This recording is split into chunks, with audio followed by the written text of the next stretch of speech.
தாயி, நீங்கள் எங்கள் கோயிலுக்கு ஒரு 1½ மாதமாக தொடர்ந்து வரீங்க. சரியாக 7 மணிக்கெல்லாம் பூசைக்கு 9 மணி பூசைக்கு வந்துடுறீங்க. இந்த வீல் சேர்லேயே 17 கிலோமீட்டர் கடந்து வரீங்க. உங்களுக்கு அப்படி என்ன அனுபவம் கிடைச்சது? கொஞ்சம் சொன்னால் நல்லாயிருக்குமே. அனுபவம் வந்து நான் கீழாமூர் கிராமம் ஃபாதர். என் பேர் ருக்மணி. நான் வந்து ரொம்ப உடம்பு சரியில்லாத இருந்தேன் ஃபாதர். நான் வந்து மாற்றுத்திறனாளி ஏற்கனவே. இப்போ வந்து நான் மேற்கொண்டும் உடம்பு ரொம்ப முடியாமல் இருந்து நான் மரணத்துக்கு உட்பட்டு இருந்தேன் ஃபாதர். நான் அப்போது நான் இயேசு கோவில் கேள்விப்பட்டேன் ஃபாதர், எலப்பாக்கத்தில் இருக்குன்ட்டு. அதுக்காக நான் 2 ஜபத்துக்கு தான் ஃபாதர் நான் வந்தேன். 17 கிலோமீட்டர் பேட்டரி இருந்துச்சு, எனக்கு சிரமம் பார்க்காத வந்தேன் ஃபாதர். வந்து நான் ஜபத்தில் 2 வாரம் கலந்துக்கிட்டேன் ஃபாதர். கலந்துட்டோன்னே எனக்கு வந்து இப்போ ஓரளவுக்கு படிப்படியாக எனக்கு சரியாயிடுச்சுங்க ஃபாதர். அக்னி மாதம் என் புக்கு கொடுத்தாங்க ஃபாதர். அது நான் தொடர்ச்சி நான் டெய்லியும் படித்தேன்.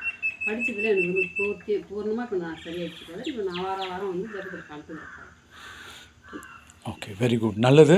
அப்போது இந்த இயேசுவுக்கு நீங்கள் சாட்சியாக இருக்கிறீங்க. ஆமாம், கடைசி வரைக்கும் அதை நீங்கள் சொன்னீங்க. இந்த பூசைக்கு தவறாத நான் வர்றது தான் என் லட்சியம்னு சொல்லிட்டு இருந்தீங்க அன்றைக்கி. அப்போ பூசைக்கு எப்போவும் வந்துடுவீங்க? Oh, very good, nice, very good, very good.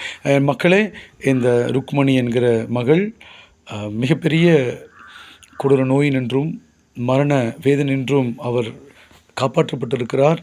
ஆண்டவருடைய வல்லமையுள்ள தெய்வீகம் அவர் குணமாக்கியிருக்கிறது. அக்னிமாதா ஜெபம் அவரை காத்திருக்கிறது என்றும் அவர் சான்று கூறியிருக்கிறார். நாமும் தொடர்ந்து ஆண்டவரை பற்றிக்கொள்வோம்.